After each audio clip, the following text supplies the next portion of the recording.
Tyler. How are you? Hey Steve, how are you? I'm good, thanks. I'm good. It's good to finally meet you. How's everything been coming along? Things have been going pretty decent. I just been going with your 1 month study schedule. And I've just been working a lot on the logic games, mostly because I feel pretty good about my like logical reasoning. So I just want to focus a lot more on my logic games and really trying to make sure that I can get the setups a little faster than I usually have. But I've also been doing a lot of Khan Academy. So I took two diagnostics with that, and I got like a 152 on the highest one. But that was with the regular time. But I recently applied for extra time, so now I'm getting a little bit more time. So I haven't done another diagnostic with the extra time. So, with that, as well as just your study strategies, I'm hoping that it'll be a higher diagnostic, but I'm planning on taking it in June. Cool. Great. Well, I'm glad you've been putting in the work. I'm glad you've taken some diagnostics and you've applied for extra time. Whether you get extra time or not is going to change a lot about how you prep. So I know they take a while to let you know those kinds of things. Do you Oh, have a I've sense? gotten it already. Oh, you got it. Okay, so you didn't just apply; you actually received it. So what? Yeah, Fantastic! yeah, Oh, fantastic! Oh, that's great.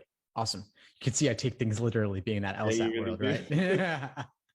Cool, cool, awesome. So you're working on logic games, and what's right? You said that that's kind of your focus right now. Right. Okay, Yeah, I've been doing that on the Law Hub, like those prep tests.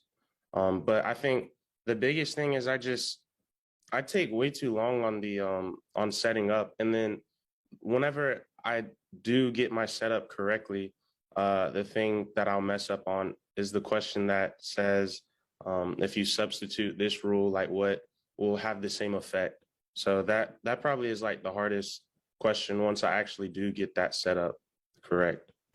got it. Well, that doesn't have to be the hardest question. I actually taught an entire class on rule substitution questions specifically because so many people find them difficult. And I get why, because it seems kind of weird outside the box. But Mhm. once you have the right framework going in, it can be a breeze. So I'd recommend that you check out that workshop if you haven't yet. Have you had a chance to take a look at that one? I did take a look at it, and I think what it is that is still a little hard for me to understand is uh, it kind of looks like the relative sequencing, and whenever you are putting in like a new rule, like I noticed that you'll put in like the extra like arrow, and you do it in that way, and then whenever it still has like a 1 2 3 ordinal format to it. It's hard for me to visualize that going into 1 2 3. Am I are you understanding that? Or Yes and no. I'll talk on the bigger picture here for a minute, which is that you referenced adding when I add something in, hmm but right, with rule sub, we're not really adding in. It's like we're removing first and then adding something else. right. But you still are trying to make sure that it's like the exact, I guess, effect. Exact same consequence. Right. Now, just I want to make sure I fully capture what you said. So you were saying so. The part I wasn't totally sure about was the ordinal. So you're talking about there's the web style with the hmm branches versus the slots. Right. It's difficult for me to whenever I'm writing out the rules and I'm doing it with the web, it's hard for me to then transfer the web to, can K be in the seventh spot? Yeah. Okay, I hear what you're saying now. Now that to me doesn't relate to rule sub at all. It relates really more directly to just how are you interpreting these ordering game diagrams. And I'm Okay. not saying you have to do it one way or the other. They both have their benefits. And I believe that a hybrid approach is best depending on the nature of the rules.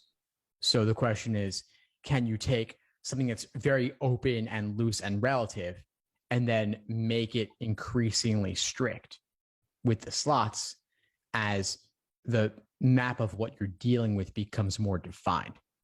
So in other words, if they're being super specific, then you're going to want more slots. If they're being kind of vague, just before, after, and loose, then you're going to want to go for more of a web style. Right. Okay. And I have lessons in the course going over relative ordering, strict, and I show you how in certain contexts, but depending on the particular question, you'll start to narrow it down more to be more like the slot style. But again, this is just my approach. So if you go through the lessons and you practice it and it just is not clicking, there are other ways. Some people like the grid style. They like the table style. Mm-hmm. Well, and so if you end up liking that better, that's fine. I guess, so whenever you make your initial deductions about, certain elements, and you have that question that's asking, if you remove this rule and substitute it for this rule, is that the correct answer choice should have the same deduction, correct? It should. It should. Okay. It might look different. And so it might look different, but it'll mean the same thing. And to tie this back to the strict relative thing, I think what will serve you for rule sub is if you get more comfortable modifying and playing with what your diagram looks like. Like basically, the games come down to flexibility.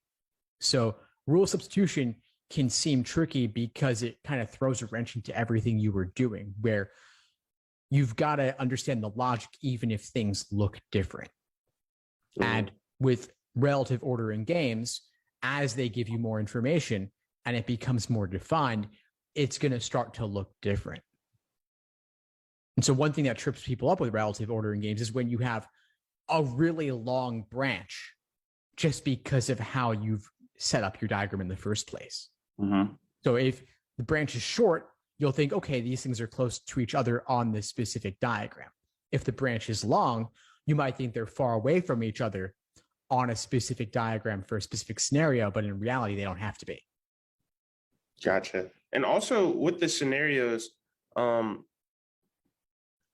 you always trying to, find that most restricted element and then base a scenario or multiple scenarios with each game? Or are there just going to be some games where like you just won't find scenarios and you just kind of have to make 2 or 3 deductions and like go with the questions?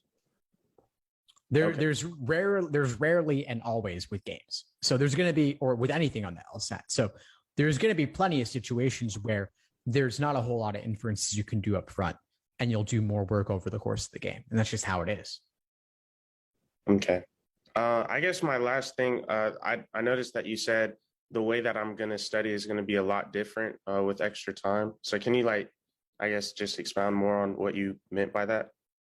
Well, it comes down mainly to just taking more time for your practice tests. So do you have time and a half?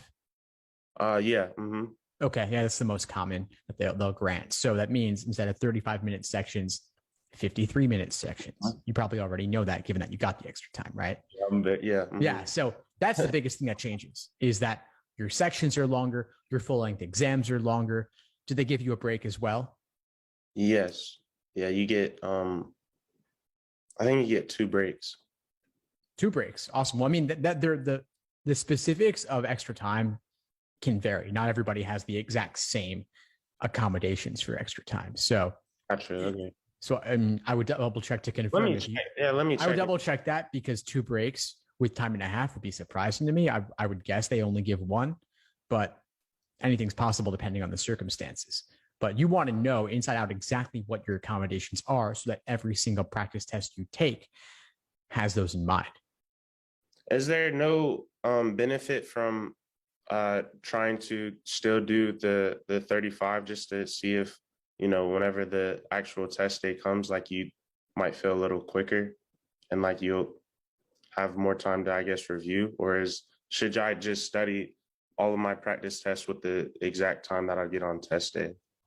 I would do the majority of them the exact same way it'll be on test day. If you want to push your limits a little bit and take an exam under regular standard circumstances just to see what that'll be like, yeah, there could be some benefit there. I wouldn't say there's zero benefit, but I also wouldn't want you to overly stress yourself out, since you know for a fact that's not what you're going to be doing. Right. But to do it a little, so let's say instead, maybe a middle ground could be, instead of giving yourself the full 53 minutes per section, as an exercise, maybe as a one-off, if you wanted to give yourself 45 minutes just to see what that would be like versus the 53, even that alone would be significant. I mean, every minute matters. So it's definitely going to feel different. And if you do the 45 and you find that you're in a time crunch, you're going to say, hey, well, I'm really glad I have the 53 because that makes a big difference. Okay. Let me see if I have any other questions. No, I don't think I have any other questions. Well, it's great to connect with you. Anything comes up, feel free to reach out. I'm glad to help. Okay, thank you so much from your help. And yeah, I'm benefiting a lot from your study schedule. So I really just appreciate all that you do. I check all of the emails too that I get. So thank you so much. Thanks for tuning into the show. Please subscribe if you haven't done so already to be notified of new episodes as I release them. And feel free to reach out if you need anything at all as you move forward with your prep. I'm happy to help however I can. In the meantime, I'll wish you all the best and take care.